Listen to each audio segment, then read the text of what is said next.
This episode of Liquid Assets is sponsored by HASA, the leader in water treatment solutions. HASA delivers eco-friendly, reliable, and cost-effective water care and has been keeping communities safe, one drop at a time. They've been at it for more than 60 years, and you can learn more about HASA by visiting hasa.com. That's HASA, HASA.com. Hi, my name is Bruce Crawford. I'm CEO and co-founder of Nona Technologies, an MIT spinout that's decentralizing desalination. Welcome to Liquid Assets. I'm your host, Ravi Karani, and Liquid Assets is a podcast that talks about the world of water through the lens of management, technology, and business. Today, we have an awesome guest for you today. We have Bruce Crawford. Bruce, my old venture capital fund, Bolt, this guy, David Mallard, actually introduced us, right? That's right. Yeah, we got connected with David early on. The startup we're working on began to get some traction at MIT. David, I guess, subscribes to MIT News or something. He reached out and he's been an advisor to us, really helpful. Obviously, he knows what he's doing with regards to hardware development. So he's been an awesome mentor to us. That's really, really cool. So actually, you touched on a few things there. MIT technology, David, let's just go back through that story. What were you doing at MIT? What was this article? Why did David find you? Just walk us through what happened there. Yeah, so I'll go back to the start of MIT. I was there for business school and living in on-campus student housing. I'd come from a startup previously. I was at Rivian Automotive and really was looking for, the next cool thing. I came to MIT, thought there should be new technology. I spent time talking to professors and going to these pitch to match things they do, trying to find a cool startup to join. One day though, my next door neighbor on campus, a postdoc named Jung-Hyo Yoon, came to me and said, "Hey, I invented this new water technology and I need to commercialize it, but I don't know how. Could you connect me with someone at the business school?" And I said, "Hey, I'm at the business school. Let's work on this." So it started as we both treated it as a project. We said, let's make a business plan and apply to the Water Innovation Prize. And there's always another competition, another accelerator at MIT. And so we started going. The Water Innovation Prize was our first thing, actually. And we did not make the finals, which meant there were 10 water startups at MIT more interesting than us. And so that was a little discouraging. But we kept going, and in May, 6 months after we started working on this, we won the MIT 100K prize, which was their big entrepreneurship thing. And so that got a lot of press in the MIT News, and it was picked up by a bunch of other outlets. So I think that's when David found us. Got it. And just backtracking, what were the other 10 startups? What was the first two that you thought were the coolest in that first Water Innovation Prize? Yeah, to be honest, I don't know how much exposure I had to the others. Because like I said, we didn't make it to the finals where you hear everyone else pitch. I know that the startup that won it was a really cool one, actually. It was a surface treatment for a heat exchanger that didn't let water condense on it or something. So they could reduce the amount of energy that was spent humidifying water to make cooling more efficient, I think was the thing. And I apologize to this team. I can't remember the name of it. Yeah, no problem at all. Really, really cool. And let's actually take a few steps back and zoom into that conversation that you and your co-founder had. Just jump into the technology. What did your co-founder come to you with? What was that idea? And why did you have conviction in seeing that to build out this business plan? What did that first business plan look like? Yeah, good question. So going back to the specific conversation, it's winter, it's December in Boston, and I'm out at the communal barbecue grilling a hamburger. Because December in Boston, you're cooking a burger on a barbecue outside. Yeah, and it's dark because it's 4 p.m. and I'm just bundled up, and he's coming back from the laundry room. He's like, "Hey," and we'd been friends. Our daughters had played with each other on the playground for 6 months at that point, and so we kind of knew each other. And he at that point just said, "Hey, I'm working on this technology," and he didn't really give me any detail aside from the fact that it was doing desalination. So it was really a process for me to learn. And so at that moment, I didn't have any conviction. He said, "Can you help me find, an MBA?" So I didn't just volunteer myself. I said, "I'm interested," but I also helped him like post on the Sloan job board. Sloan's the business school. And he ended up interviewing 4 or 5 of my peers, and I interviewed as well. And at a certain point, through this, we're meeting like while we both do our laundry, for example, in the basement laundry room. And I'm learning more about the technology, and I start to realize this looks like it really could be promising. And my wife at one point helped kind of push me along. She's like, you should just do this. Like, this is really cool. This is kind of what you've been looking for. I don't know why you're helping him find other people so nicely. So I took the job post down, but not before, he talked to a lot of people. The thing that I thought was interesting about the technology at that point was that it was just different. Like, innovation in the desalination space since the 60s, when reverse osmosis became commercialized, everything's been an incremental innovation. It's been like a little bit better membrane, a little bit better efficiency, a little bit better resistance to fouling. And it's really, at this point, it's like really approaching the thermodynamic limit of energy it takes to separate salt from water. So it's been just incremental innovations. And he had something that was an electromembrane approach, which electromembrane technologies are not new, but they've never used on the salinity of water, like seawater or anything with a lot of suspended solids in it. I thought this is just different. And so it unlocks, it's got this whole different trade-off of advantages and drawbacks, or this whole different set of advantages and drawbacks. So for the first product, like it can be super light. We had this thing that's like a third the weight of the smallest, lightest seawater desalination unit, and really easy to use. And like it's just push button. It's like operating a microwave. There's no high pressure pumps. There's no heat going on, which you'd have for distillation or reverse osmosis. So I just thought, I like that this has so many differences. We're not going to necessarily compete on efficiency, which has been all they've been competing on for the last 60 years. But we've got this whole different set of trade-offs. It just made it really interesting to me. And we were able to pretty quickly see some areas where our advantages would be valued.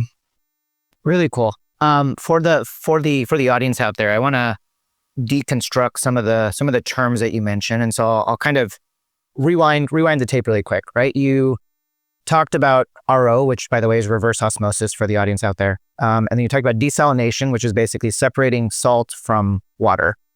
You had mentioned like the 1960s. Can you just like rewind the tape, and I'm going to ChatGPT prompt you really quick. Like, talk to me like if I was 5. Walk me through the history of desalination. Like, how does reverse osmosis fit into this story? And then you mentioned a few times that the whole game had been around like focusing on efficiency, but you guys focused on cost through this like electromembrane side and this like microwave that you can easily kind of push a button on. Let's just rewind the tape. Let's go back to like the beginnings of desalination. Can you just like walk the audience through the story of how you guys got to where you are? Yeah. Thank you for wanting me back. I found when I just got introduced to the technology, I was great at explaining it, great at pitching it. And then the more you learn, you get the problem of too much knowledge, and you use too much jargon. So thank you. So going all the way back, the way you desalinate water, the way you get fresh water from the sea or from any saltwater source is distillation. So boiling water, catching the steam, like it's whiskey, except it's just water. You're distilling it. There's literally Egyptian hieroglyphs of this being done. So it's old distillation. The drawback there is it takes a lot of energy to heat up water. And then you usually end up with scaling issues in your boiler because you're condensing all those minerals. Fast forward from Egyptian times to middle of the 20th century, reverse osmosis is invented. So osmosis is, the transfer of fluid through a semi-permeable membrane. And it's reversed because nature says that you flow from the fresh side to the salty side when you're dealing with salt and water. So that would be osmosis. You reverse that process. You make it flow from the salty side and the water moves to the fresh side with a ton of pressure. So basically it looks like a filter. You're pushing water through a filter and it only has pores small enough for the H2O to go through. But to make that happen, the reverse of how nature would have it happen, it takes really high pressure. So for seawater, you're looking at 800 PSI of pressure. To put that in context, your car tire probably has like 40 PSI, your bicycle tire too. Yeah. So huge pressure to push water through membrane in this way, because naturally it wants to get saltier, not go the other way. Even with tap water, it's a curve. If you're doing lower salinity water, it takes less pressure, but even tap water is going to need close to 200 PSI. So it takes a lot of pressure to do this, and that's where you're spending the energy. You need now an energy source for your high pressure pump to push water through this membrane. And just to pause really quick on the difference between the Egyptian boiling water, heating it and capturing the salt, to pressurizing water to 800 PSI, the energy is different. Like because I remember PV equals nRT, right? For all the mechie nerds out there. Isn't it the same, or is it like how much different is it from boiling versus pressurizing?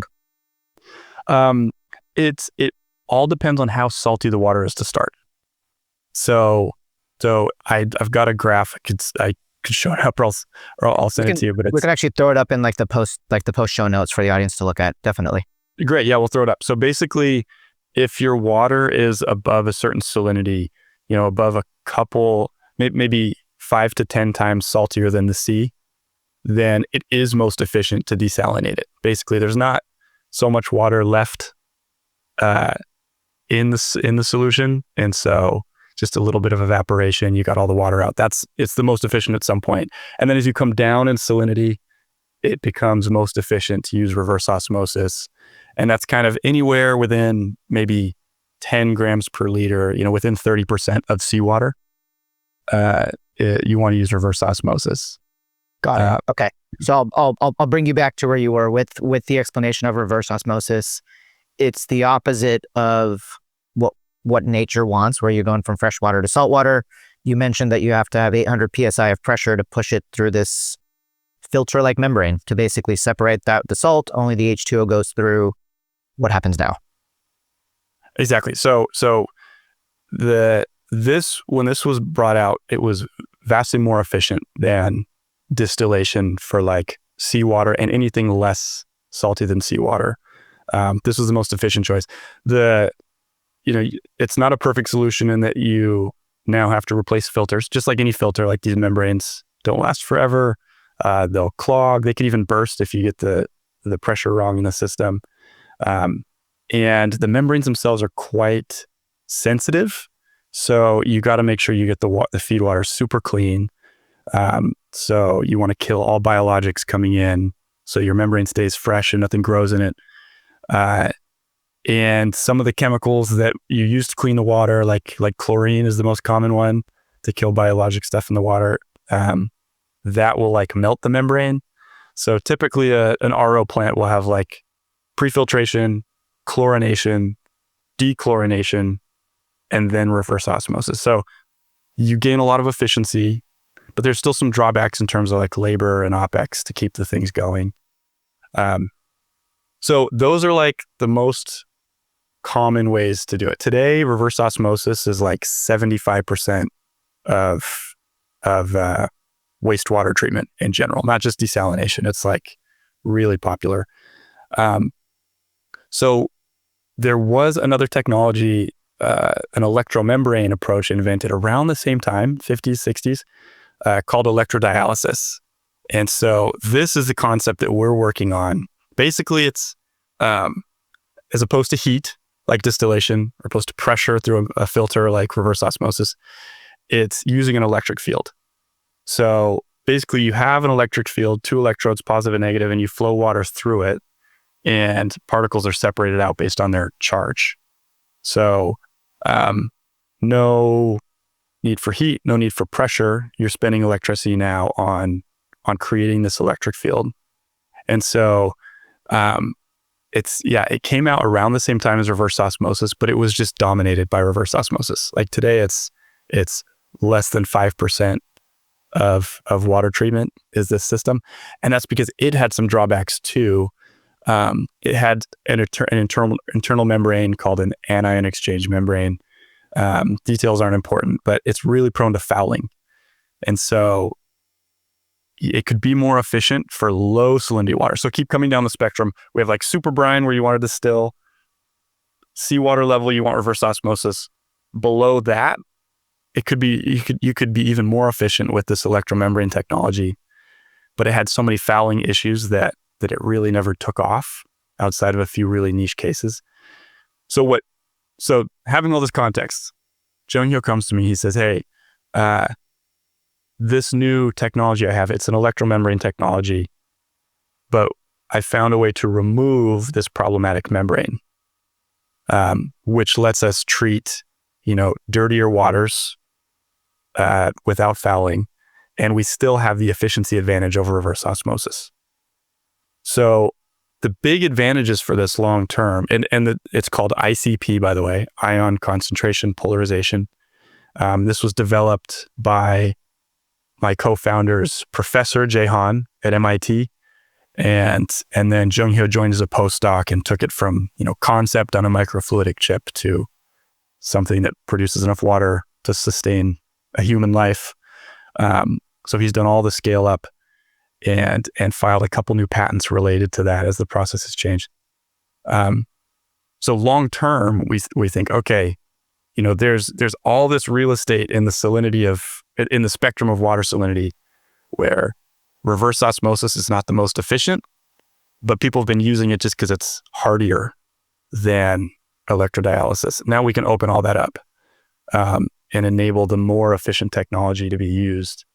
And in the short term, there's some other cool benefits too. I know we're probably going to talk about markets later, but the first group to take interest in this technology at MIT was the US Army.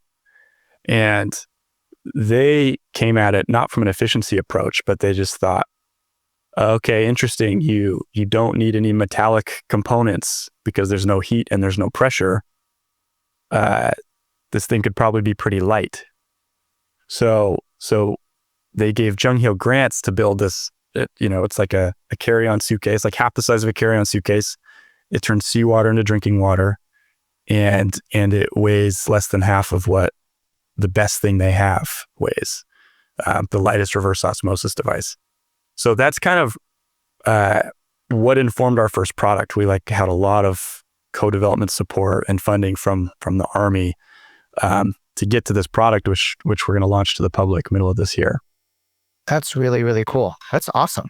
And when you mentioned that it was lighter than the reverse, can you just put it into perspective? If you had, I don't know, you can define this, but I guess I'm just assuming the same volume of half of a carry-on bag of an RO device, if you can even make it that small, for the same output, is it that you need 5 carry-on bags and it's, you're filling them with a bunch of stones versus a bunch of feathers? How does that, what does it look like?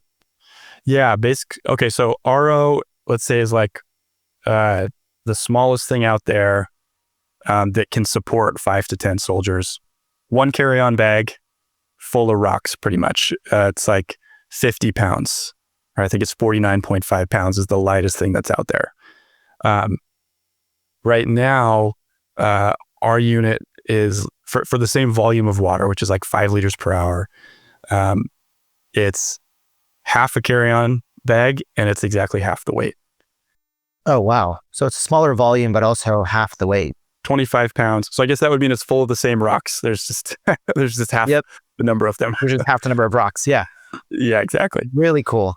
And it also generates 5 liters per hour. Also generates 5 liters per hour. Yeah.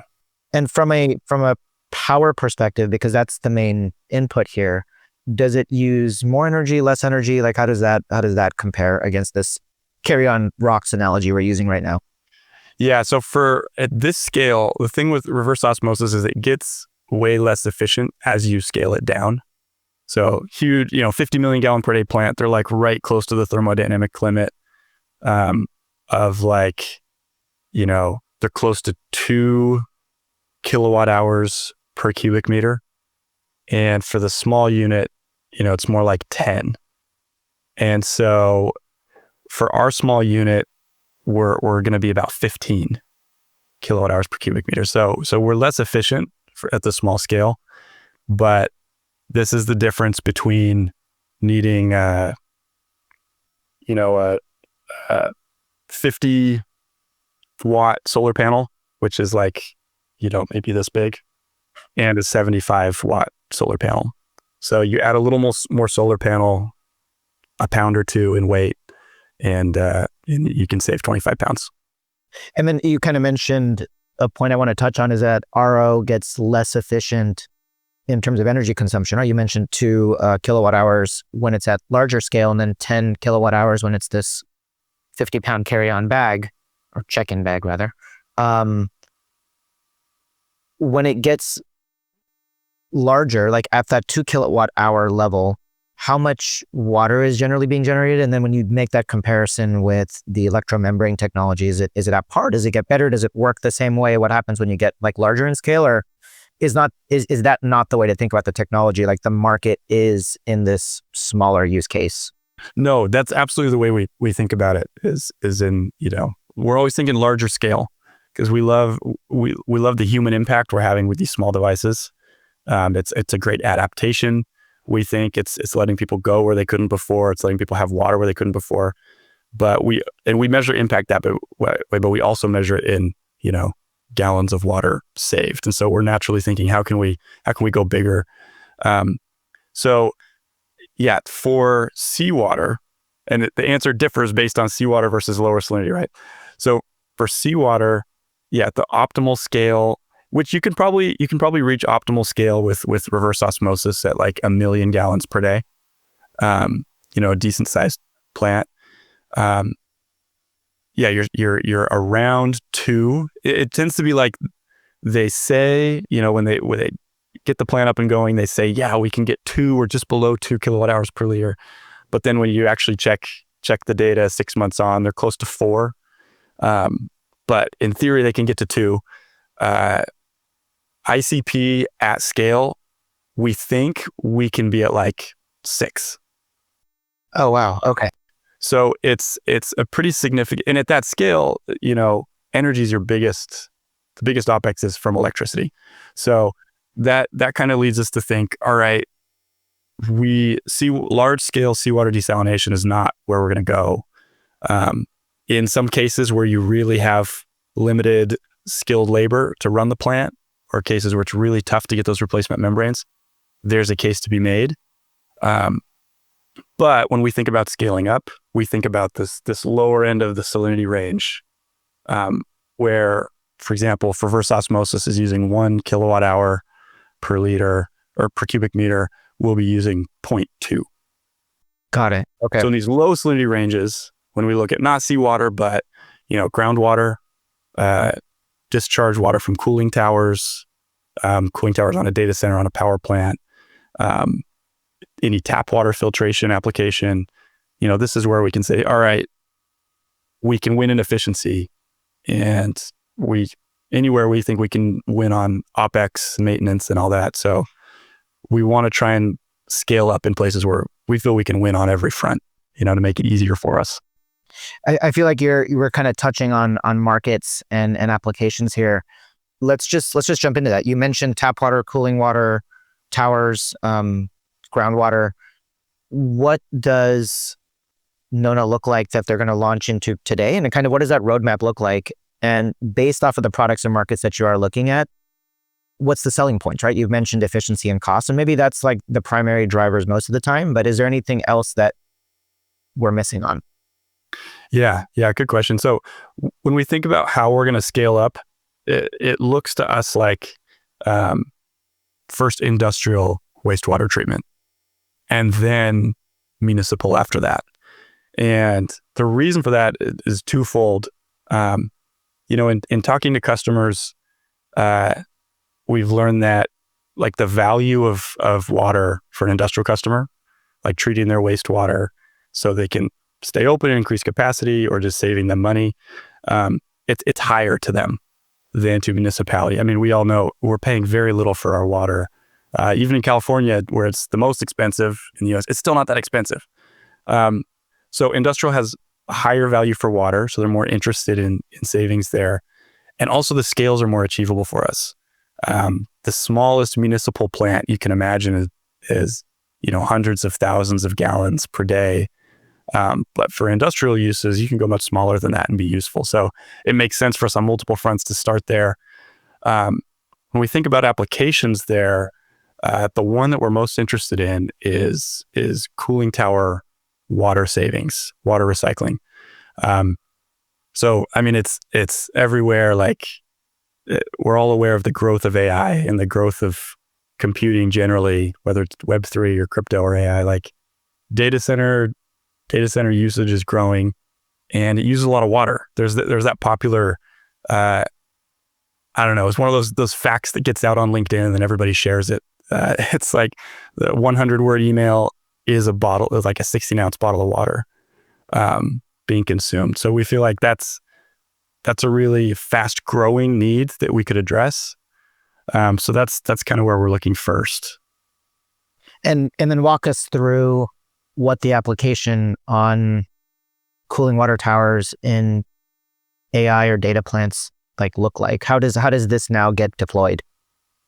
Yeah, so it looks like our product will basically look like maybe a pallet-sized skid, and it'll connect. That would connect to like a 1,000-ton cooling tower. Which, if you look on top of an apartment building or an office building, there's one big cooling tower with like maybe one or two fans on top.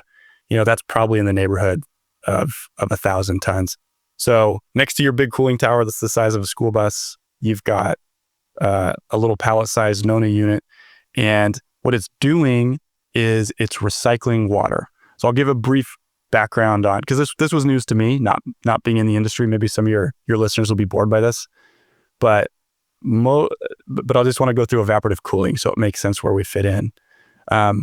So evaporative cooling is the most popular way to cool like a building, whether it's an apartment building or a facility with a bunch of servers in it, or it's a power plant and you need to cool it. And this is just like our like when I'm walking into the, I don't know, Empire State Building in New York, and I'm like going to work in the office at like a WeWork, the cool air that's coming from there is evaporative cooling. Is that kind of the connection that you're making? Yeah, it is. Okay. It is. And literally, I mean, the one more level of detail is like that air is being cooled by a chiller, which has some fluid like glycol that's in a closed loop system. And as the glycol cools the air, the glycol warms up, and then you circulate the glycol through a cooling tower, and the cooling tower evaporates water to produce cooling and cool down the glycol, which cools the air. So it's like two heat exchange loops is what's generally cooling any building you go into. So on the water side, basically cooling towers will pump in city water and they'll evaporate some of it. They'll like spray it down through this chamber and it collects in a pool at the bottom. A lot of the water evaporates, and what doesn't evaporate is cooler. It's like 10 degrees cooler than it was when it entered the system. Mm-hmm. And so just like an air mister if you're sitting at a restaurant because it's hot outside. Exactly. And it's just like sweat too. Like our body uses evaporative cooling. So what happens is the water came in from the city at maybe like a 0.5 gram per liter or less, like tap water. There are some minerals in there, enough that's pleasant to drink. But as you evaporate all this H2O off it, it's like simmering a soup all day. And pretty soon the stuff that was in the soup is like a lot more concentrated.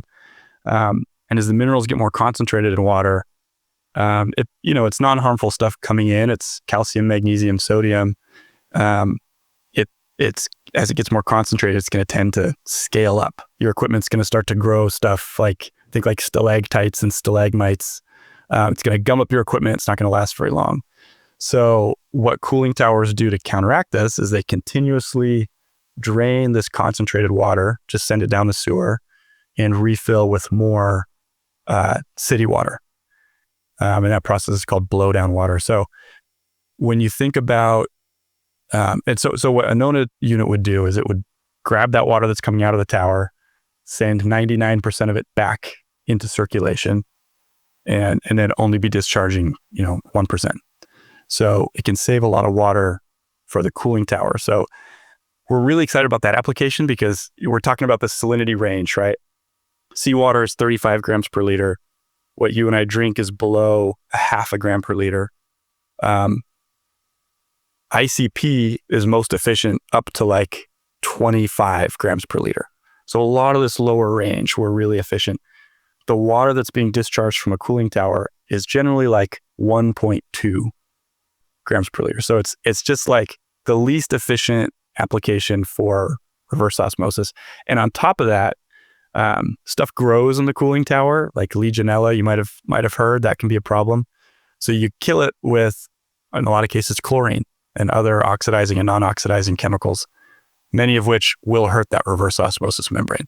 Yep. So it's kind of like the ideal, like we have this really robust treatment system, happens to be really efficient on this range of water.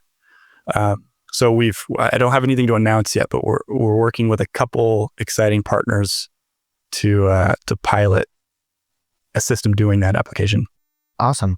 And you had mentioned kind of chlorine and oxidizing chemicals hurting the reverse osmosis membrane. Can you use chlorine for the ICP technology? Yeah, it's much more resistant. You still can't go crazy. I think they say like you can drink anything up to 3 ppm, 3 parts per million in your water. And our system, we've been running it with over 10 and it's fine. Reverse osmosis, the rule though is 0 detectable chlorine.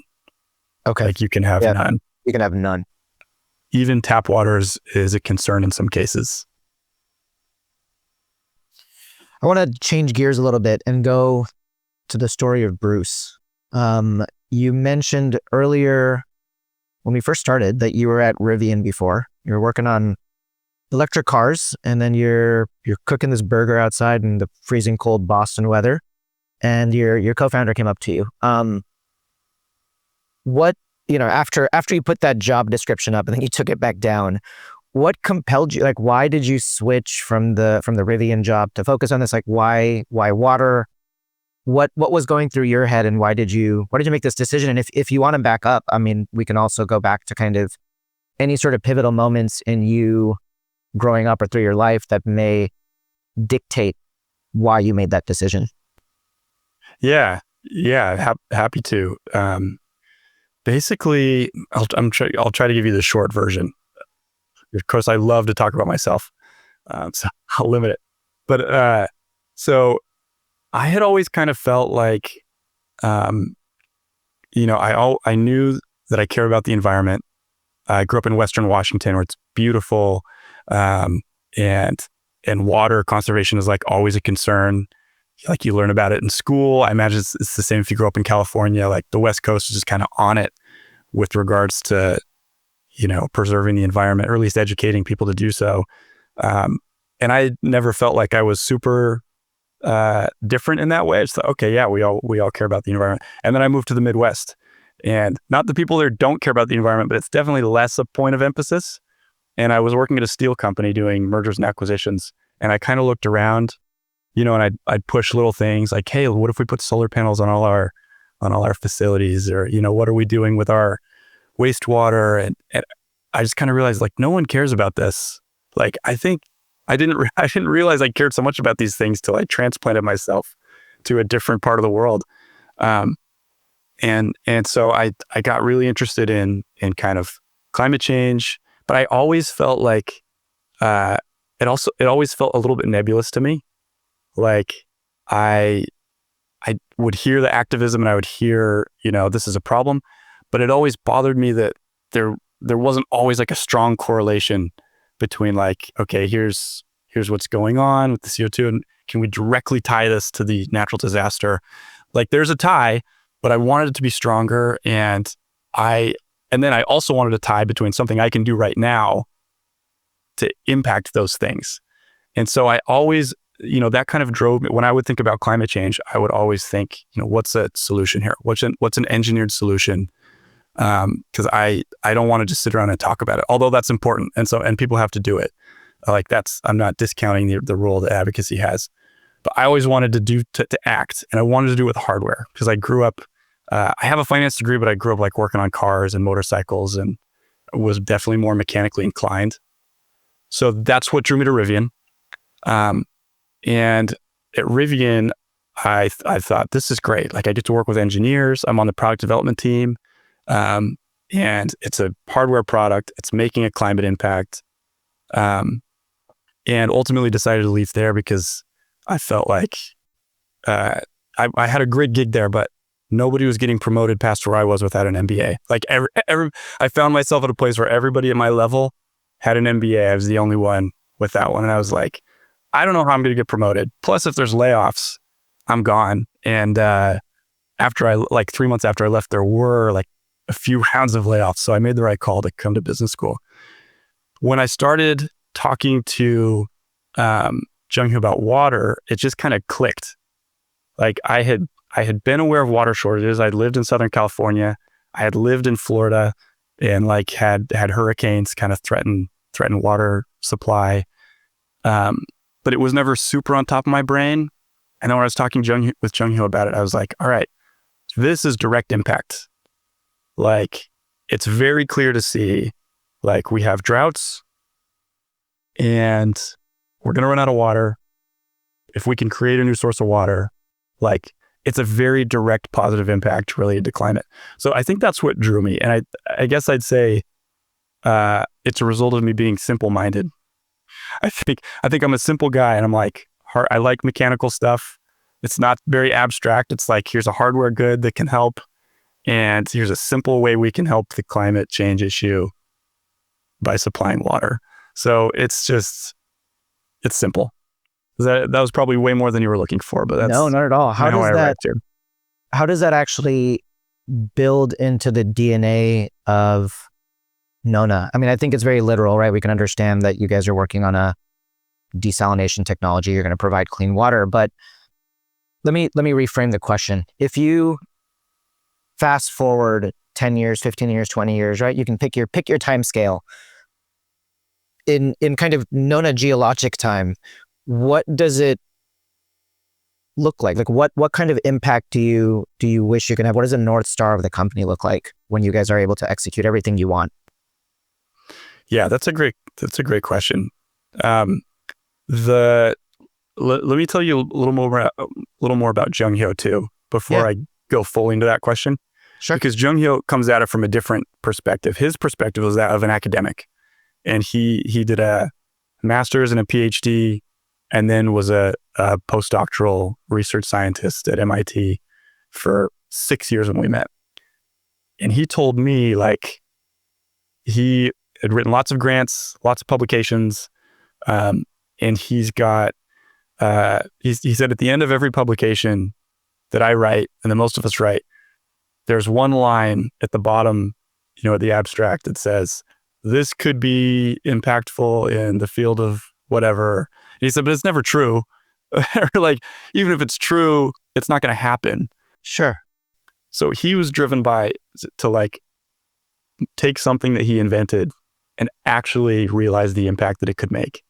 So that kind of informs our DNA too.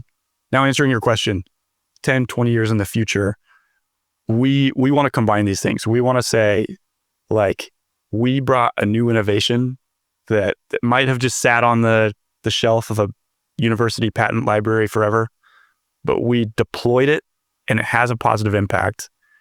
And specifically what that looks like is our society is able to use less water.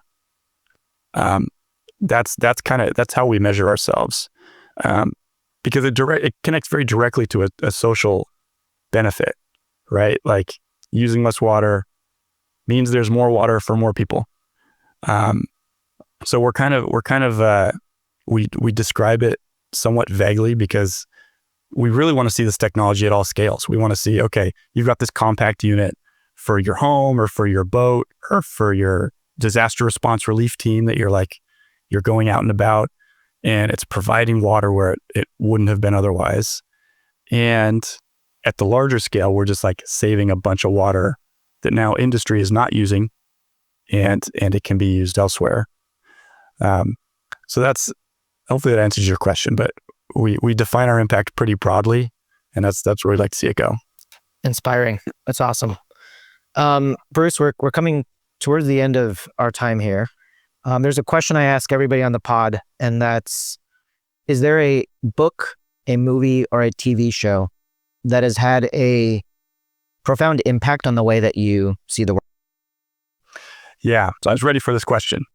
And something came to mind immediately when I heard you asking this to other guests. And for the days and weeks since, I thought, I'll think of something better than that, because that's kind of lame, but I haven't. So here you go. Have you seen the movie Parasite? Yes, I have. Yep. Parasite has like surprisingly had a big impact on me. It's one of those movies, I watched it because it won Best Picture, and it keeps you in suspense the whole movie. It really kind of paints class divide in South Korea. That's the theme of it. And then there's a wild twist at the end that kind of leaves you thinking like what just happened, and why did that happen? Yeah. I thought I couldn't stop thinking about it for weeks after, I guess, the 5 years since it came out. It still kept me thinking about it. Because I think it's really important to realize the perceptions between the upper and the lower class, and how we treat each other may be perceived different than how we think we're treating each other. And so I just, I come from a low income background, and I always am thinking about, what's the best way to help those less fortunate, including myself, thrive, and how should people be acting who are at the top and have the ability to do something about it. So I think, I love to think about the craziness of that movie and think about, how for those of us who are fortunate, who have resources, who have platform, who have technology, or just live and act in society, how should we treat others? And that movie was just a crazy way to get at that moral. It's awesome. I love that. Bruce, if people wanted to find you, where can we find you at? Yeah, you can find me at on LinkedIn, at Bruce Crawford, LinkedIn, and our website is nona-technologies.com, nona-technologies.com. We send, if you subscribe there, we send updates on our product development. We'll be launching this portable product that's meant for seawater desalination. So it's big with boaters and people who live coastally. We'll be launching that middle of this year. So subscribe and you'll get updates for all that. Amazing. Thanks a ton for coming on the show, Bruce. It was awesome to have you. Yeah, Ravi, I've enjoyed the conversation and all your previous conversations, or many of them. So thank you so much for having me.